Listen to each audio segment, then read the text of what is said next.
এর ভিডিওতে আপনাদেরকে জানাবো লাইভ করে রিল ভিডিও ছাড়লে কতটুকু লাভ হয়, কতটুকু ক্ষতি হয়, এই বিষয়ে বিস্তারিত আলোচনা করব। ভিডিওটি কেউ স্কিপ করবেন না, সম্পূর্ণ ভিডিওটি মনোযোগ সহকারে দেখবেন, তারপরে আপনার মতামত দেবেন।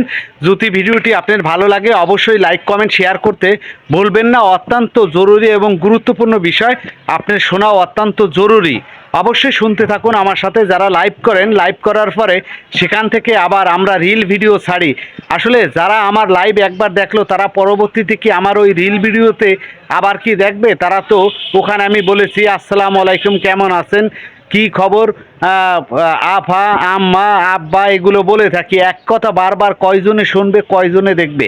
এই জন্য আপনাদেরকে আমি পরামর্শ দিচ্ছি, যারা লাইভ করেন, লাইভ করার পরে আপনারা রিল ভিডিও ছাড়বেন না, রিল ভিডিও ছাড়া থেকে বিরত থাকবেন। কারণ যে কাজগুলো আমিও করে থাকি, কিন্তু দেখা যায় কি ওই লাইভ করার পর ওই রিল ভিডিওগুলো ছাড়লে আর কিন্তু ভিউ হয় না বা ভিউ হওয়া সম্ভব হয় না।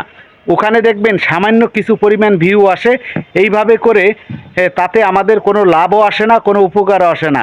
লাইভ করে আমরা যদি রিল ভিডিও ছাড়ি সেখান থেকে কোনো ধরনের উপকার বা কোনো ধরনের লাভের কোনো অংশই দেখা যায় না। কিন্তু লাইভ করার পরে যদি আপনি রিল ভিডিও ছাড়েন, সেই রিল ভিডিও থেকে কোনো ক্ষতিরও কোনো কারণ হয়ে হয় না।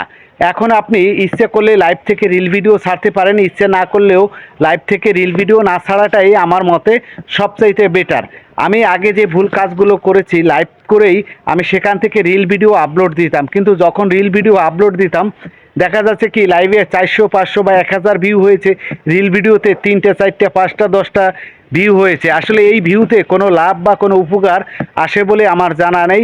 তবে আপনারা সবাই মনে রাখবেন, সবসময় লাইভ করবেন, লাইভ করার পরে রিল ভিডিও আপলোড দিবেন না। রিল ভিডিও আপলোড দেওয়া থেকে বিরত থাকুন, কারণ রিল ভিডিও আপলোড দেওয়ার কোনো প্রয়োজন আছে বলে আমি মনে করি না, বা কোনো লাভ আমি এখানে দেখি না। যদি কথাটি ভালো লাগে বা কথাটি আপনার যুক্তিযুক্ত হয় অবশ্যই ভিডিওটি শেয়ার দিবেন এবং সবাইকে দেখার সুযোগ করে দেবেন। সবাই যেন এই ভিডিওটি দেখে এবং সুন্দর মতামত পোষণ করে এবং সবাই যেন সচেতন হয়। ধন্যবাদ সবাইকে।